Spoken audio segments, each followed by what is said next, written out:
Hi, I'm James, host of the Mystery Frequency Podcast, and you're listening to Tale of the Manticore. The following podcast is intended for a mature audience. Listener discretion is advised.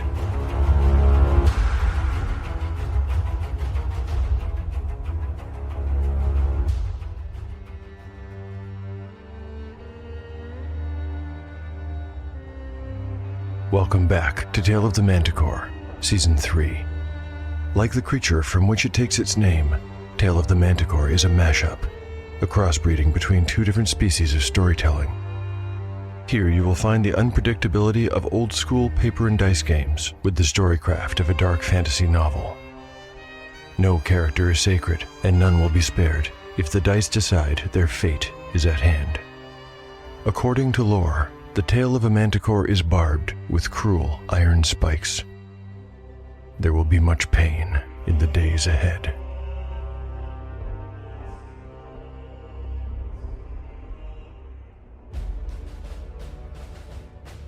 Last time on Tale of the Manticore.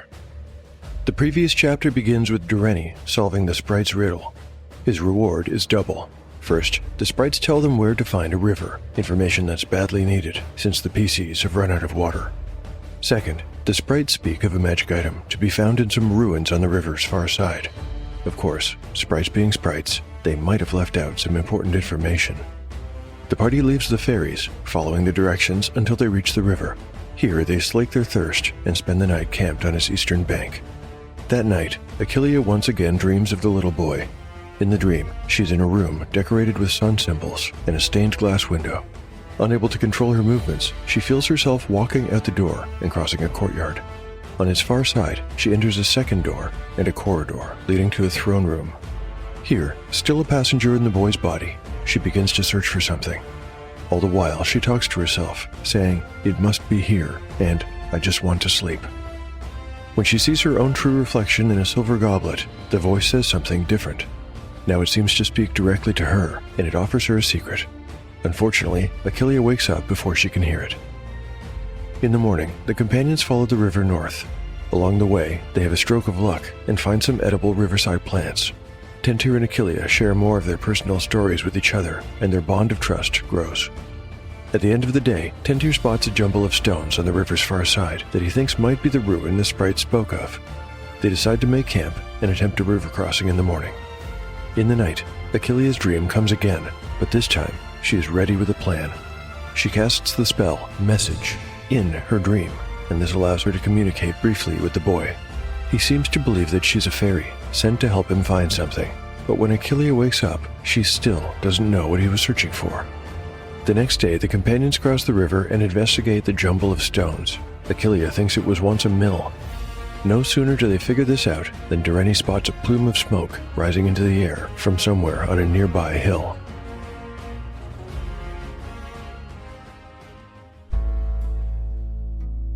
Chapter 16.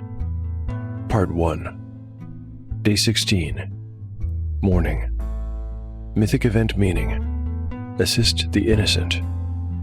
Party status: Achillea, 7 out of 7 hit points. Cord, 5 of 11. Dureni, 9 of 9. Tentir, 6 of 6. Supplies: the companions have 5 portions of food and 21 of water. Spells available: Achillea has memorized Message ×2. Cord can cast Entangle and Locate Plants and Animals. Dureni chewed his lip in thought while the rain fell. Do you think we should... It could be more orcs, Tentir interrupted nervously. I do not think it is, Tentir. We have seen no sign of orcs for a couple of days. Furthermore, we're on the far side of the river now. Can orcs swim? Achillea wanted to know. I don't think so. Mumbled Tentir in reply. But still. Smoke means fire, and fire sometimes means food. Achillea offered. Everyone knew that they were running low. And that doesn't seem like such a lot of smoke. If it's a small fire. It might be a small camp, only a few people. And there are 4 of us. Reasoned Dureni. 5 if we count you, Robin. He added with a smirk. At the sound of its name, Robin gave a bright peep. I think it's worth a look. With your keen eyesight, Tintier, I'm sure we'll see them before they see us. I agree, said Durrani. All right. Said Tintier. A creak from Cord signaled his assent, so the decision was unanimous. Off the companions went. Tintier judged that the origin of the smoke was only a quarter mile's distance. They'd be there in under 10 minutes, even if they moved slowly. Of course, they did proceed with caution, moving from the shelter of one grove of scraggly firs and boxwoods to the next, and making an effort to be small and silent. Between the groupings of trees were stretches of grassy sward, and they hadn't gone far before they started to notice that the vegetation looked somewhat unhealthy. Much of it looked dead, and everywhere were brambles, stinging nettles, and spiky weeds. After a few moments of furtive approach, they came into view of the source of the smoke plume. It was another ruin, and not the only one in sight. The remains of other buildings were here and there. Most were just half-buried foundations, but some retained the squared-off outlines of low and crumbling walls that suggested their original shape. The ruin producing the smoke was, by far, the most intact building of the lot. It had 2 standing walls, both moss-covered, but fairly sturdy-looking. The chimney seemed entirely intact, and rose to a height of some 15 feet. Of special note, there was evidence of repair to this building.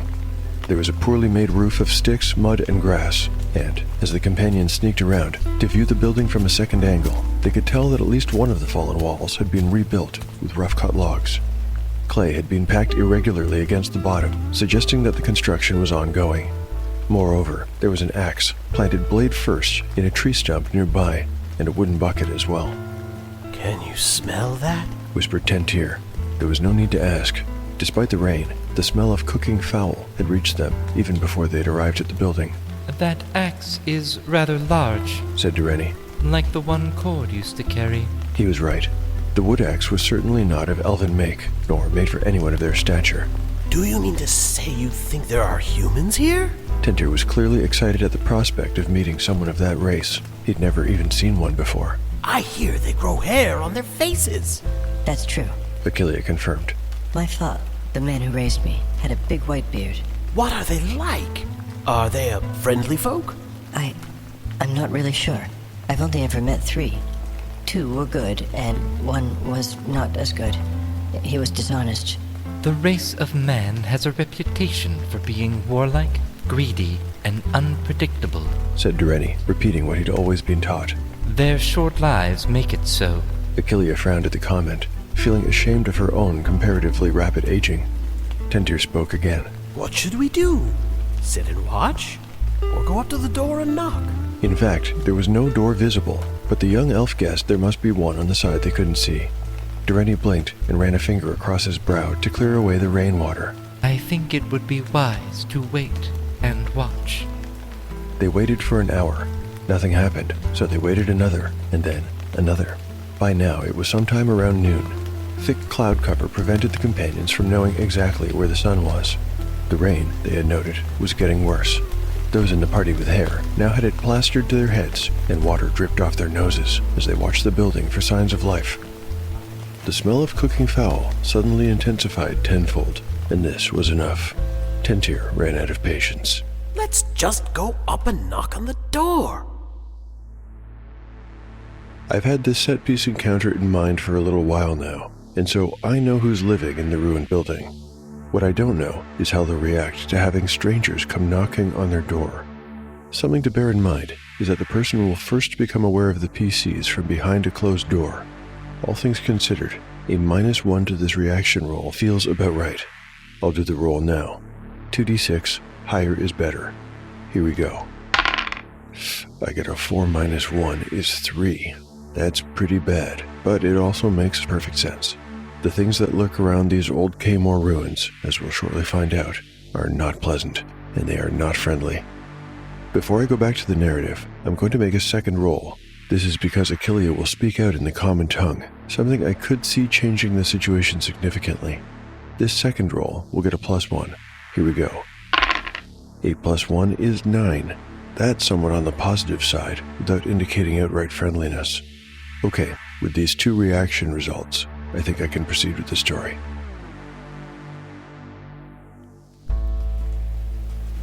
Tentier was apprehensive, but the rain and the smell of cooking fowl combined to spur his bravery. He would be the one to knock on the door after the companions approached the building and walked around the corner. Achillea noticed as they did so that there was another, much larger ruin behind it, though barely any of it still stood. Whatever had once been here, it had been reduced to a pile of toppled stonework and broken columns, slowly being swallowed up by the earth, lichen, and weeds. Still, some of the original foundation remained, and implied a kind of square shape of about 100 feet on each side.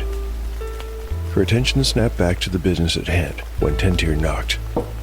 Immediately, they heard some shuffling sounds coming from the other side of the door. Then came a muffled voice. Do you devils walk in the day now, too? Can a good man get no respite from the wicked? Be gone, or be seared by Sadal's holy fire! This talk was incomprehensible to the elven brothers, who did not speak the common tongue of men. Even to Achillea, it didn't make much sense. She had no idea what might be meant by Sadal's holy fire.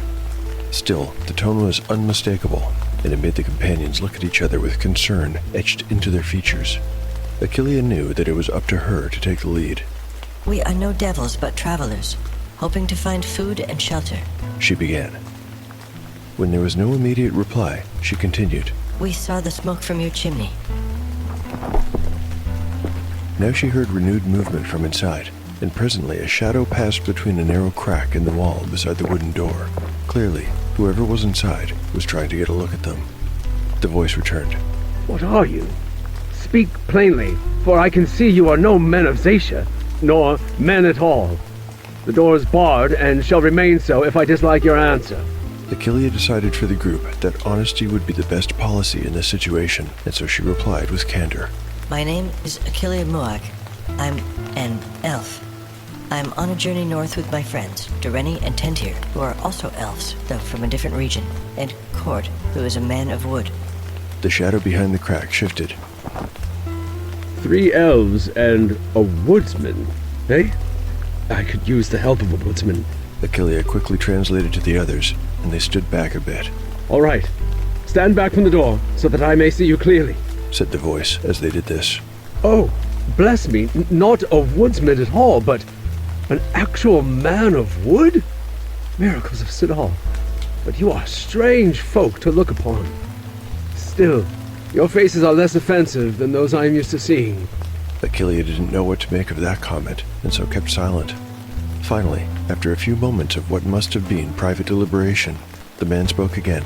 I shall unbar the door, but know in advance that I have nothing worth stealing, so if you are here to do mischief, you are wasting your time. Open the door in confidence, then, as we come to you in peace, said Achillea. There was the sound of the bar being removed. Then the door opened to reveal a gnarled root of a man. He was of middle years, with sun-darkened skin and not an ounce of fat on him.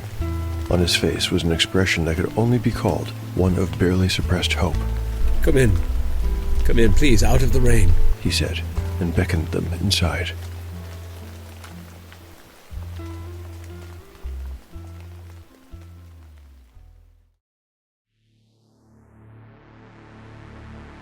Who is this weathered, hopeful individual?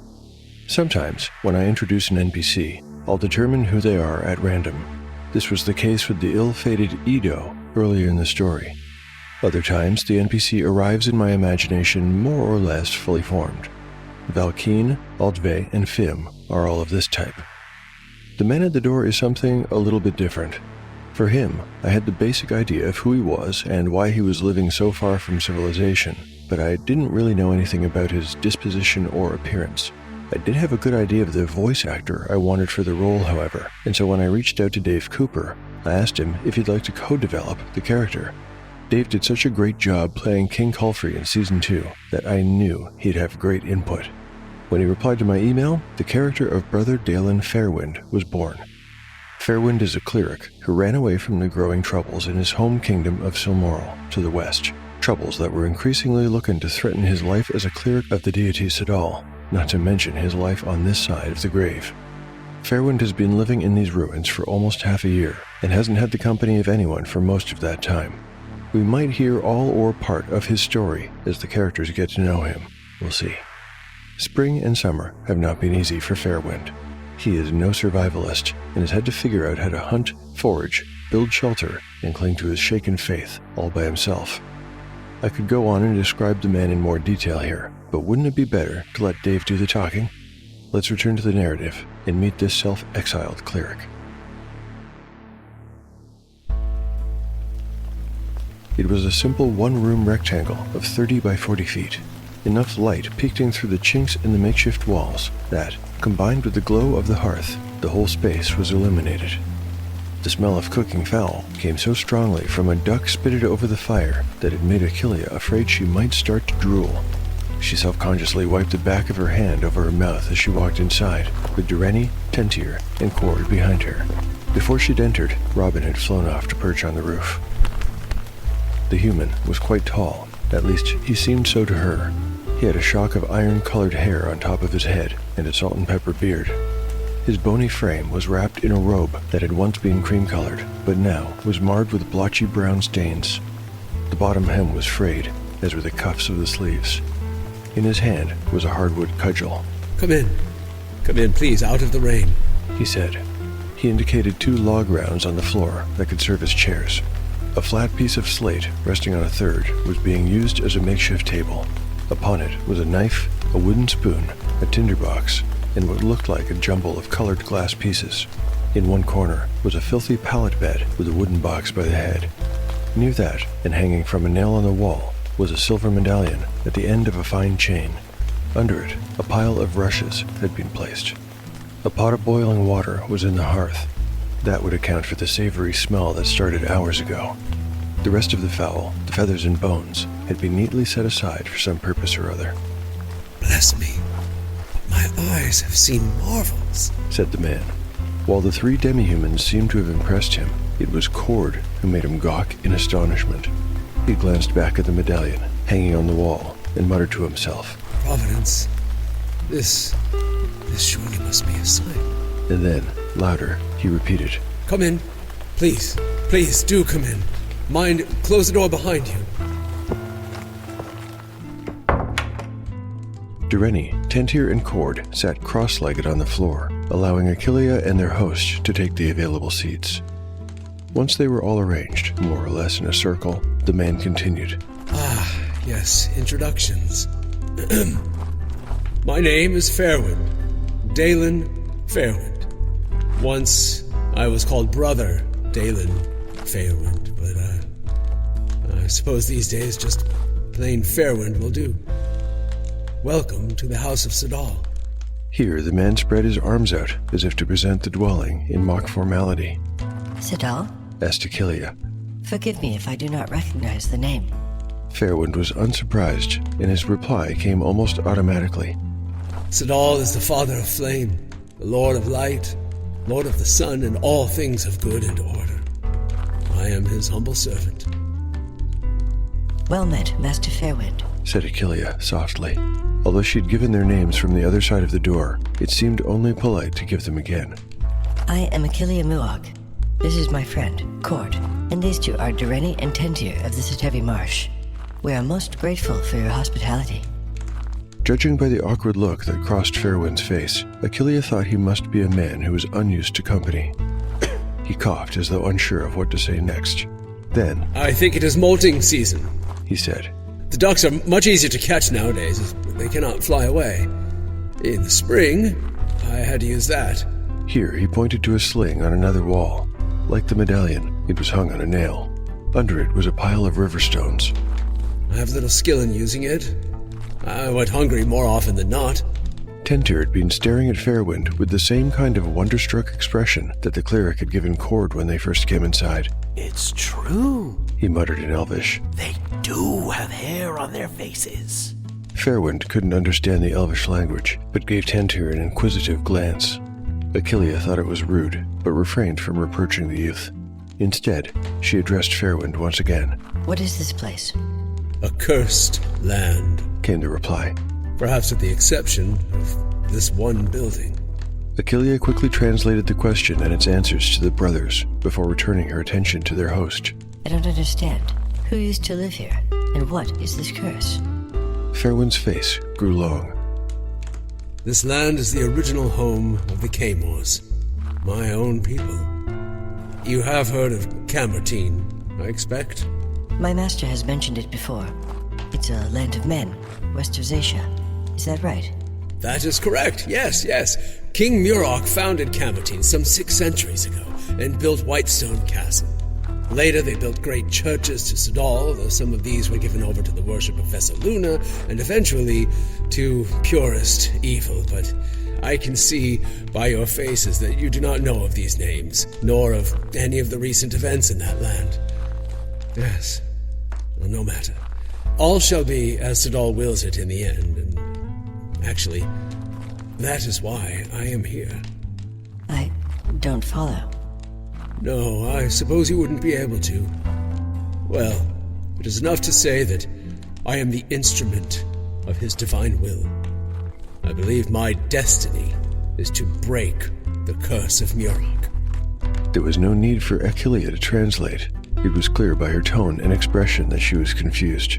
She tried again. What is this curse that you speak of? What happened? The story of Murok's curse is a lamentable tragedy. Fairwind closed his eyes. He shook his head as if to banish a bad thought. I shall tell you the tale. But first, let us prepare our repast, and then you may listen as we eat.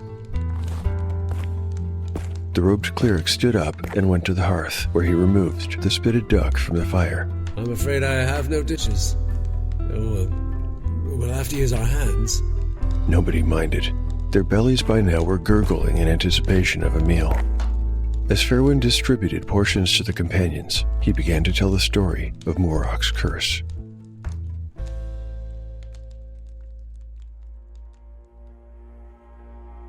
Chapter 16.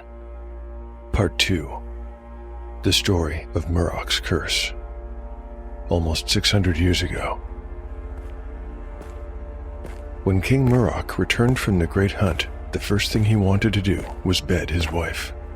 When he had left with his hunters a month earlier, Queen Anaya's belly had been so great and round and taut, he knew that he might well be coming home to a son or a daughter if the gods were unkind.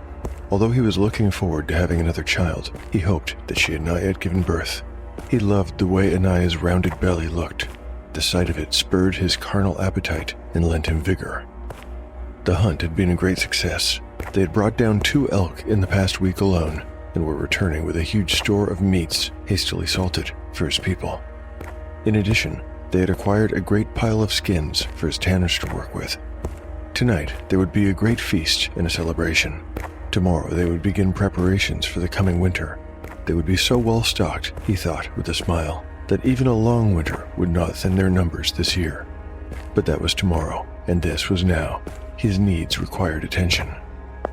Murok unbuckled his belt even as he entered the small castle. In the courtyard, he had handed his great recurve to his valet, who had bowed low before hurrying off wordlessly and looking pale. Murok paid him no heed. He let his belt, weighed down by a pair of long daggers, fall to the stone floor without breaking stride, and called out, "Wife! Anaya!" He heard his own voice reverberate down the halls, but it went unanswered. "Wife!" He called again. "Your husband returns at long last, and desires the comfort of your touch." Still no answer. Murok mounted the steps while undoing the lace on the front of his tunic. His fingernails were filthy with dirt and blood, and his boots tracked mud behind him.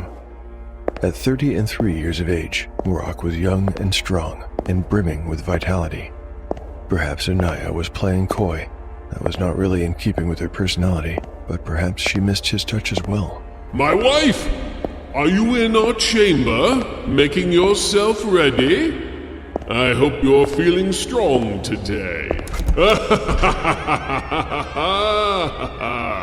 He laughed lustily as he opened the door to their bedchamber and strode inside, expecting to find his wife abed with a red ribbon in her hair and perfumed flowers on the side table in anticipation of his return. The room was empty. Murok was disappointed and a little vexed. She should have been there, ready for him, even if she had not had advance word of his return, word she would have had from the runners he'd dispatched 2 days before. He left the bedchamber and checked the salon, the common room, and the kitchen. Queen Anaya was nowhere to be found. He asked a scullery maid where she was, and there was enough wrath in his voice to make the maiden tremble and stammer, but she didn't know. Neither did his valet when he went back downstairs. He checked the prince's old room. It was empty. So was the throne room. Finally, he left the keep altogether and strode across the courtyard to the chapel. It seemed unlikely that she would be there. Anaya was no longer a religious woman. Since their sons had died, she had lost much of her enthusiasm for worship. Still, there were not so many places she could be, especially in her condition. She wouldn't be at the stables or in the village. She was so pregnant that she could barely stand for 10 minutes without needing a rest. Of course, he thought with a smile, for what he had in mind, she would only need to lie on her back. Wife! He called again. Are you at prayer? No answer came from behind the door of the chapel, so Morok bounded up the steps and threw it open. There, among the shining copper sun symbols, carved idols and flickering candles, bathed by the multicolored light filtering in through the stained glass window above, was his wife. Anaya was standing a little behind the pastor, a sallow-skinned man with beady eyes, stringy white hair, and loose jowls.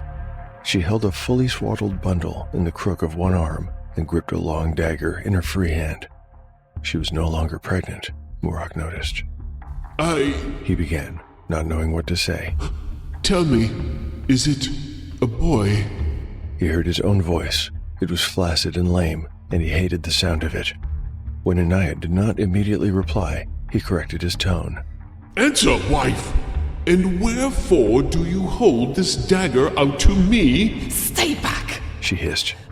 You will not touch him, and you will not touch me either. Not ever again. A worry that had laid dormant for months began to awaken in Morok, and it was not concerning the sex of the infant.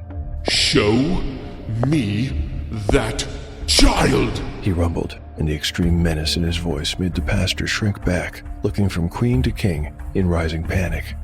Morok saw that the priest had a golden symbol of Sadal, the Lord of Fire, in his pudgy hand. He was gripping it so tightly that his knuckles were almost white. Carried in his other hand was a little vial of anointing oil.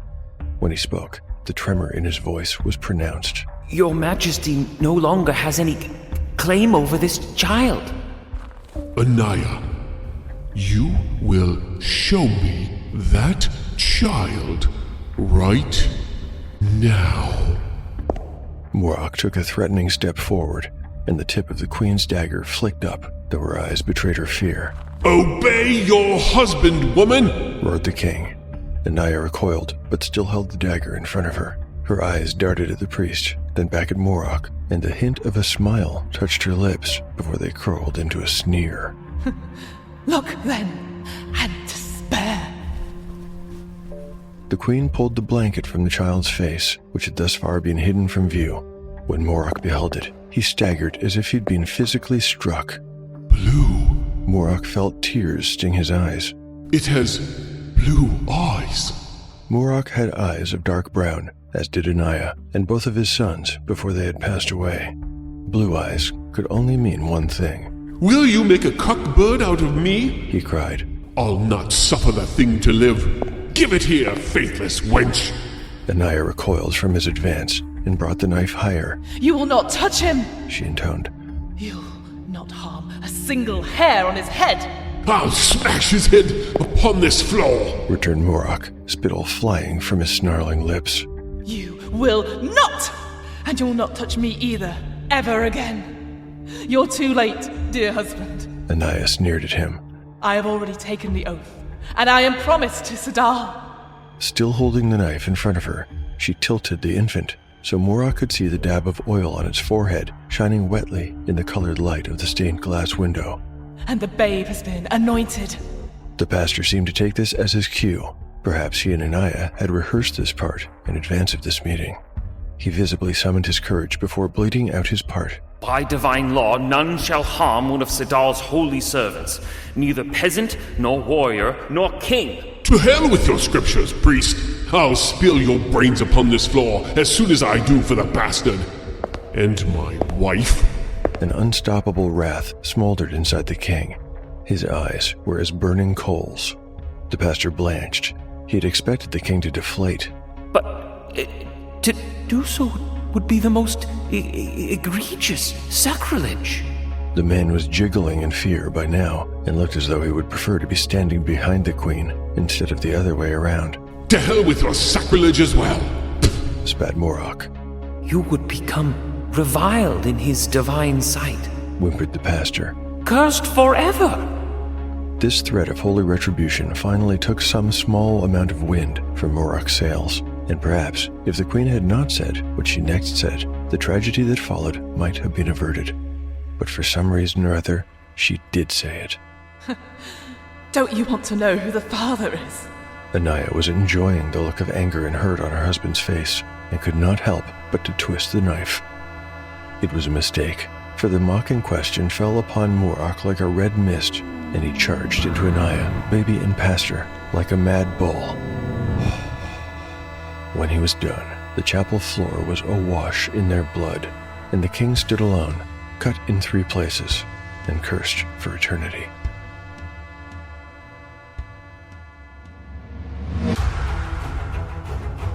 Thank you for listening to Tale of the Manticore. If you are enjoying the show and would like to help to support it, there are lots of ways to do so. You can recommend the show online or to friends. You can like and repost episode announcements on social media. You can pick up one of my offerings on DriveThruRPG. You can purchase a Tale of the Manticore t-shirt at www.beararts.store. And finally, you can rate or review the show on your podcatcher of choice. These ratings and reviews do make a big difference, and I am grateful for your support. Once again, I find I've let the episode go on a bit long, so I'll skip the review read and get to the credits. And this episode features a big cast. Dureni, Tentir, and Fairwind are played by Kyellen, Kevin Berenger, and, returning to the show, it's Dave Cooper. Listeners may remember David from his role in Season 2, playing King Culfrey the Terrible.